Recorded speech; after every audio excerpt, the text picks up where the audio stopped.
The stars shimmered like a sea of diamonds as Earth's flagship, Valkyrie 1, dropped out of warp above the neutral moon of Seriphus. The massive ring-shaped vessel, gleaming with pulsating blue light, hovered with silent menace among the smaller crafts already gathered in orbit. This was not a warship, not today. Today, it was a chariot of peace, one carrying Earth's most trusted voice, Ambassador Talia Kalin. Inside the bridge, a hush fell over the crew as Kalin stepped forward. Dressed in obsidian robes trimmed with silver circuitry, she carried herself with the calm authority of a woman who had seen civilizations rise and fall. Her eyes, the pale green of old Terran forests, scanned the approaching docking spire with a mixture of hope and hardened skepticism. "Status?" she asked quietly. "Council spire is open and transmitting clearance code." "No sign of interference," replied Commander Sarah Daxon, her voice clipped and professional. Her armored frame was statuesque, a contrast to Kalin's composed elegance. She was Earth's sword, standing beside its tongue. Kalin nodded. "Then let us go and remind the stars what diplomacy still means." As they descended in the shuttle toward the towering citadel of the Galactic Concord, Kalin sat motionless, fingers folded in her lap. Sarah watched her for a moment. "You're certain this meeting will hold?" Kalin's reply was soft but sure. "No. But I am certain we must try." The moon's surface stretched below them. Glass towers, biodomes, and starports dotted the terrain like gems embedded in gray stone.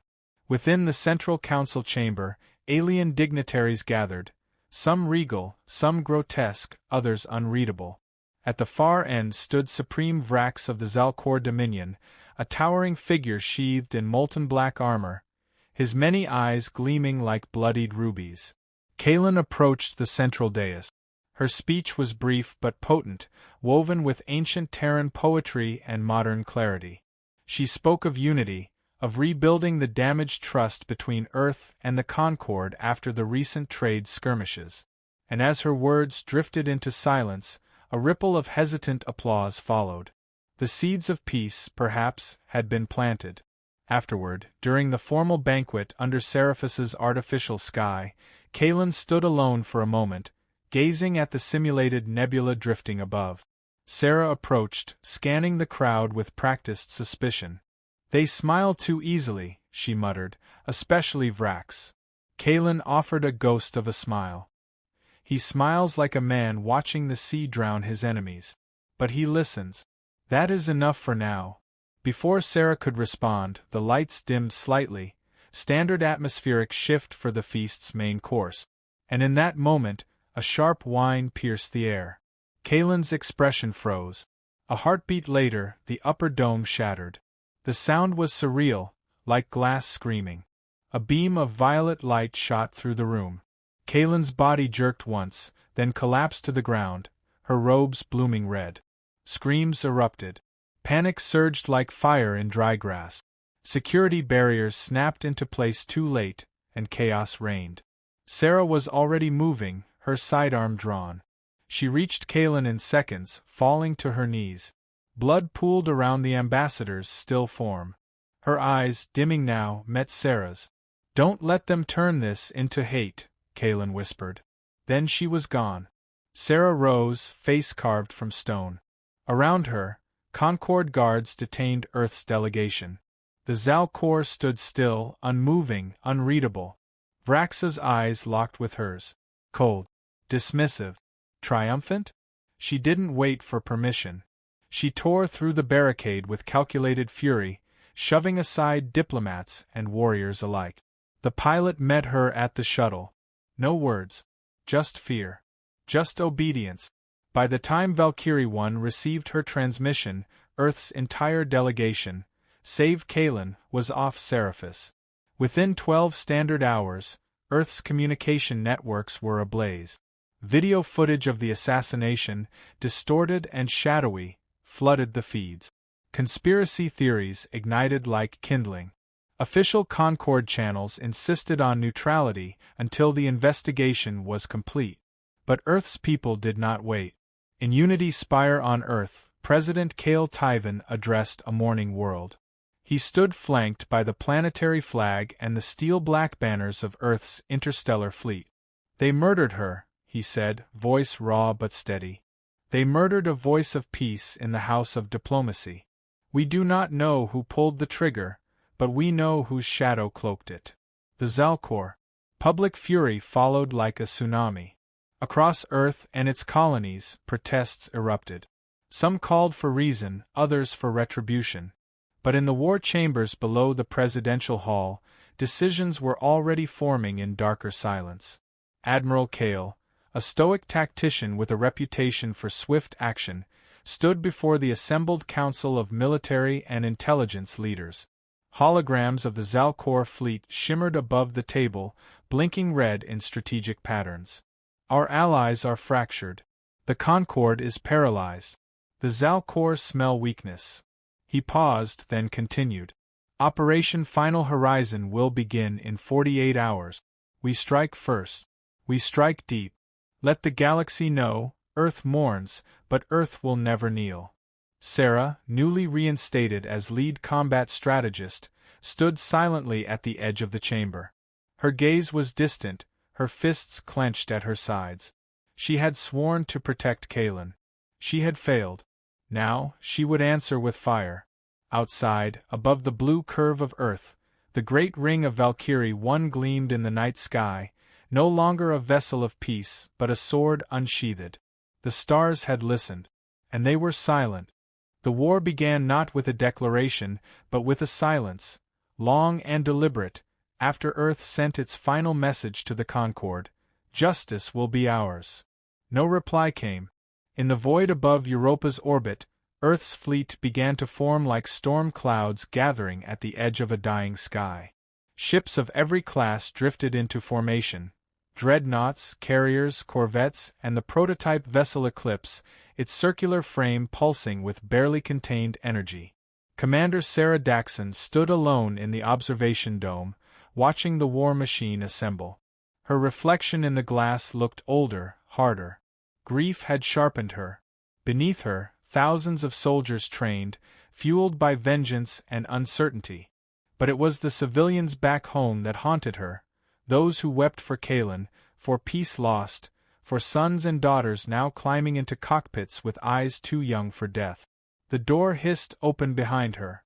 Admiral Cale entered, crisp in his black uniform. The air shifted with his presence. "They're ready," he said. "Are they?"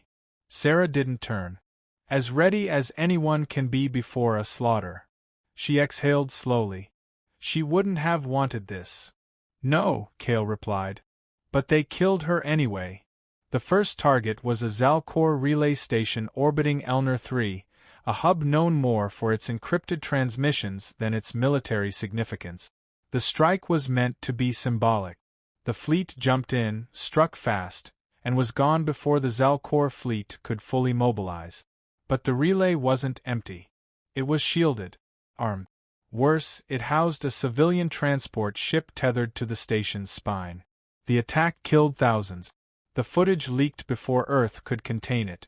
Burning hulls, screaming civilians, Zalcor hatchlings floating into vacuum. The Dominion broadcasted the images across the stars, framing Earth not as a grieving nation, but as a ravenous empire. Sarah watched it all, jaw clenched. "I told you to hit communications only," she snapped in the war room, glaring across the table at Strategic Director Helrick.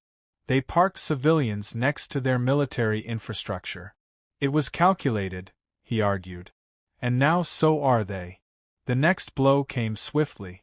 Vega 4, one of Earth's richest colonies and home to nearly 20,000 settlers, vanished in a silent burst of green fire.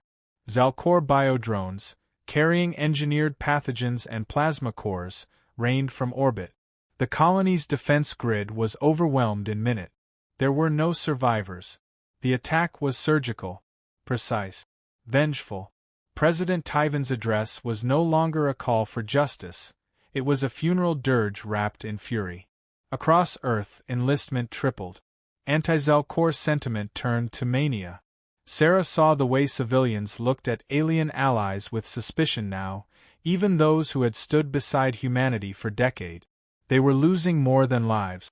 They were losing clarity. At a forward command station above Mars, Sarah met with Cale again. He looked exhausted. She looked dangerous. "We can't keep lashing out," she told him, slamming her fist on the map table. "We hit them, they hit harder. And now the colonies are burning." "We can't stop now," he replied. "They see hesitation as weakness." Sarah leaned closer. "You're not thinking like Kalen. You're thinking like Vrax." Cale didn't deny it.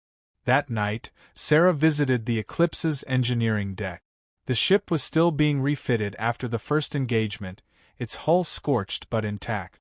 She ran her hand along the inner curve of the gravity ring, Earth's most advanced propulsion system. It could fold space in real time, making the ship both faster and deadlier than any craft ever conceived. And no one else knew its full capability yet. Lieutenant Wren, the ship's AI liaison, approached quietly. "You're considering something unauthorized," he said flatly. She smiled grimly. "You always did read my thoughts. You want to take the Eclipse beyond the war front." "To the source," she confirmed. "We've been fighting shadows. If we want to end this, we go to the Zalcor homeworld." Wren blinked. "That would be suicidal. So was letting Kalen walk into Seraphis. We gambled and lost. I don't intend to lose again." She drafted a plan. A deep jump into uncharted enemy territory, using the Eclipse's microfold drive to bypass Zalcor front lines and strike their central command. It wasn't revenge. It was clarity. A direct confrontation, cutting the rot from the core before it spread. She presented it to Cale the next morning. He stared at the projections. The risks were immense. But so was the opportunity. "If this fails," he warned, "you won't die in fire. You'll vanish into history, blamed for starting a genocide." Sarah met his gaze. "Then I better not fail." As preparations began, Earth's allies grew restless. The Lyrathi Confederation suspended its treaty with the Federation. The Drenari pulled their trade envoys. Isolation was setting in. The Concord's silence turned into condemnation.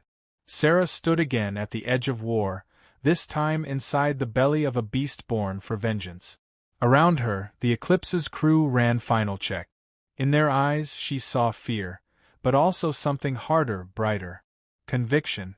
She looked to the stars once more, remembering Kalen's final breath. "Don't let them turn this into hate." No. Not hate. Resolution. The Eclipse surged through folded space like a needle through layered silk, silent and undetectable. In the command cradle, Sarah Daxon watched the cascade of stars distort around the hull. Her face was taut, framed by a halo of soft blue tactical light. This mission wasn't sanctioned. It wasn't even recorded. If they failed, no beacon would carry their names home. Lieutenant Wren sat beside her, calmly overseeing the ship's AI interface. His pale features never shifted, but Sarah had learned to read the micro-movements in his voice. He was worried. Not for himself.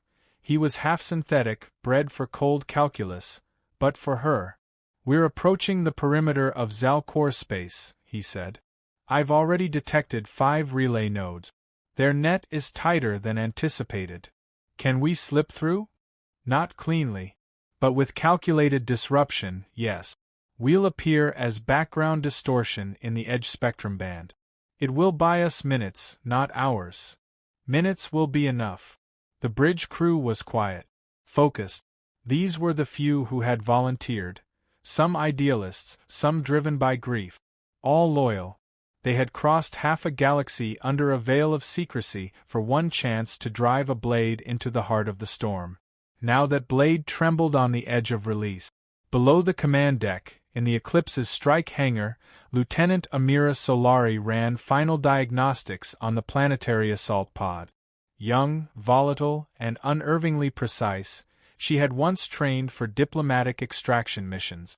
Now she was prepping for infiltration and sabotage on the most hostile world humanity had ever approached. She moved with purpose but wore her fury openly, as if daring someone to question it. Sarah joined her on the deck, armored now, her presence solid as obsidian. Solari straightened. We're locked and armed. You still sure you want to go in personally? If we're asking them to die for this, I won't stay behind a viewport. Solari nodded. Good. Because if this goes bad, you'll want to die before capture. That truth hung heavy in the air, but Sarah didn't flinch. The Zalcor homeworld emerged like a wound in space. It was massive, a bruised black planet with shimmering biostructures growing like tumors across its surface. Unlike human cities, there was no symmetry, no pattern, just sprawling, grotesque forms, organic spires rising and falling like breathing lungs. Even from orbit, it radiated hostility. They positioned the eclipse behind the shadow of a dead moon.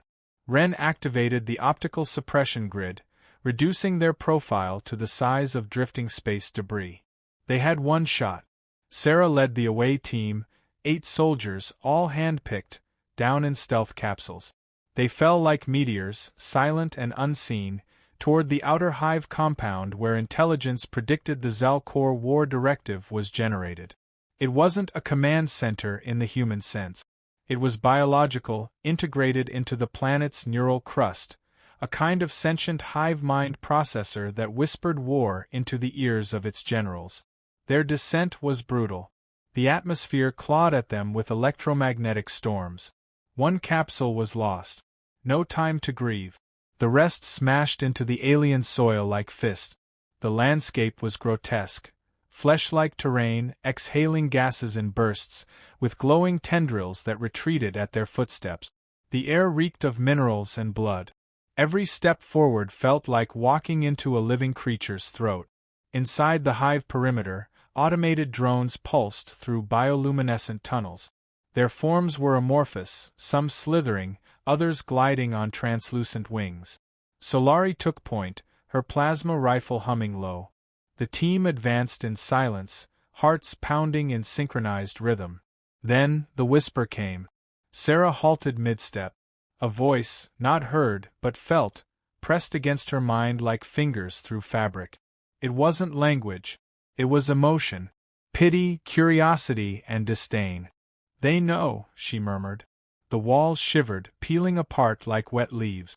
Zalcor warriors emerged, hulking, insectal forms encased in natural armor, their limbs ending in blade claws and chitinous rifles. The air burst into violence. Solari opened fire first. Blue energy lit the darkness. Sarah fought beside her, moving with methodical savagery, her blades slicing where bullets could not reach. But the Zalcor were endless, more a tide than an army. 2 more of their team fell. Blood on alien soil. Still, they pressed forward, past the brood chambers, through digestive tunnels slick with acid steam, until at last they reached it. The core. It pulsed like a heart the size of a cathedral, embedded into the earth, fed by vascular cables and neural veins that glowed from within. In its presence, the voice in Sarah's mind sharpened. It wasn't a machine. It wasn't even a leader. It was memory. Rage. A library of vengeance older than Earth's sun. She stepped forward, weapon raised, as the voice assaulted her with visions. Kalen's death, Vega 4, Earth's retaliations, the Relay Massacre. But now she saw them through Zalcor eyes. Every human move, every decision, was filtered through a lens of historical terror. They didn't see Earth as arrogant. They saw Earth as inevitable extinction. Sarah lowered her weapon. Solari's voice cut through her reverie. "Commander, what are you doing?" Sarah stepped closer to the core. "It's not a command unit. It's not issuing orders. It's reacting. We're not fighting an empire. We're fighting trauma." Solari's hands tightened on her rifle. "You said we were here to end it." "I am." Sarah reached for the pulse beacon at her belt. Not a bomb. A message. Pure data. Unfiltered human intent. Kalen's last speech. Images of Earth's mourning. Proof of restraint, of grief. A single offering of truth. She pressed the beacon into the core's membrane. It screamed. Not in sound, but in thought. Then, silence. The Zalcor froze. All of them. Like a planet holding its breath. Sarah and her remaining team retreated to their capsule, unsure if they had delivered salvation or triggered annihilation. As they launched, the sky remained empty. Back on the Eclipse, Ren received a signal. One word, translated from the core. Listening. They drifted in orbit above the Zelkor homeworld, uncertain whether they had just sown peace or sparked a deeper war. The Eclipse remained cloaked in the shadow of the dead moon, its systems dimmed to avoid provoking a response. Inside the command cradle, silence reigned. Every crew member waited for retaliation, for fire to bloom across the stars. But none came.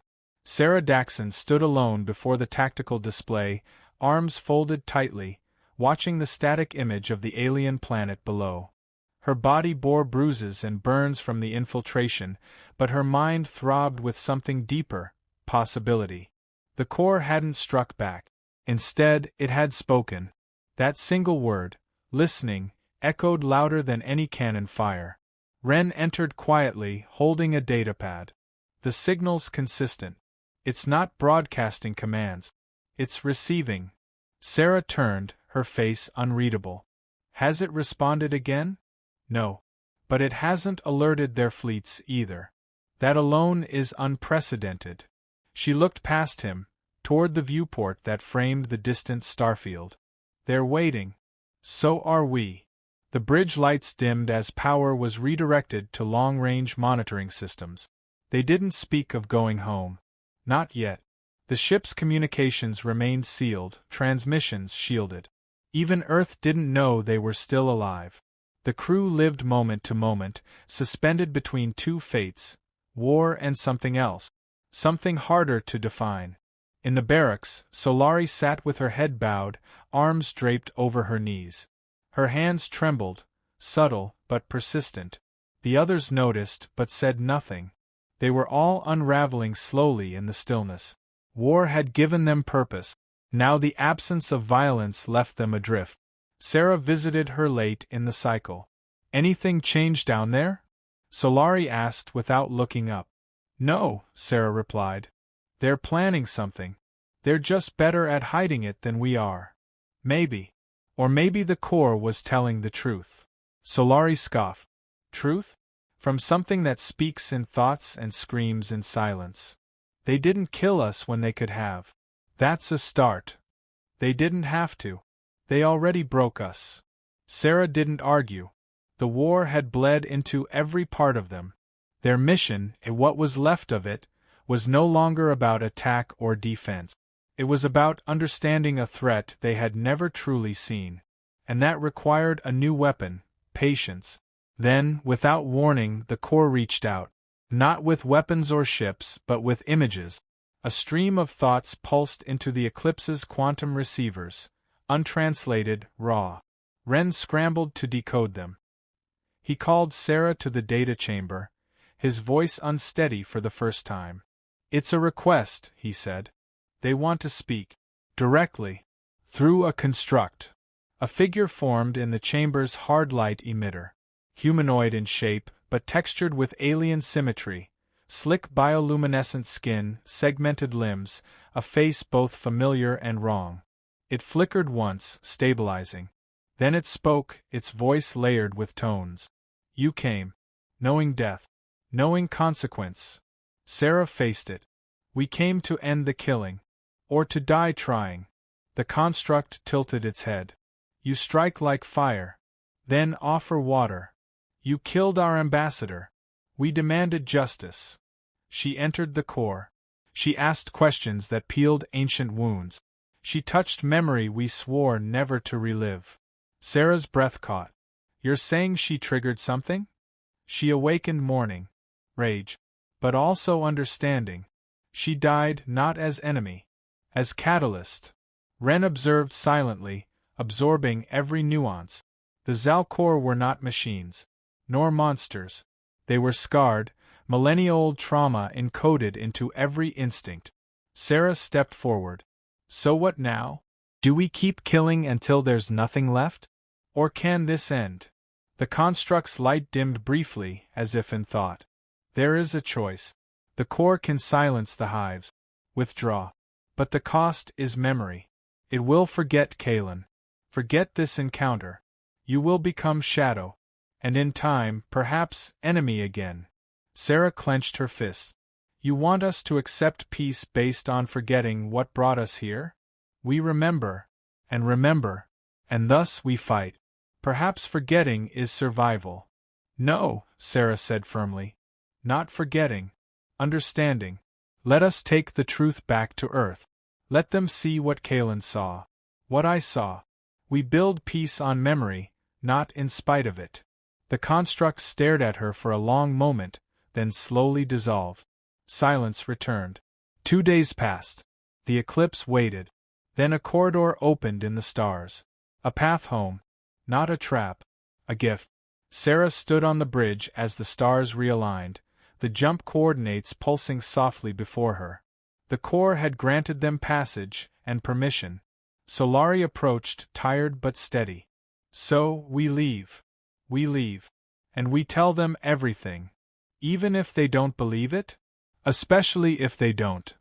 The eclipse turned from the Zalcor world, engines blooming quietly in the dark. As space bent and the stars streaked into motion, Sarah felt something shift inside her. Not relief. Not triumph. Hope. But she knew this was not an ending. It was a beginning.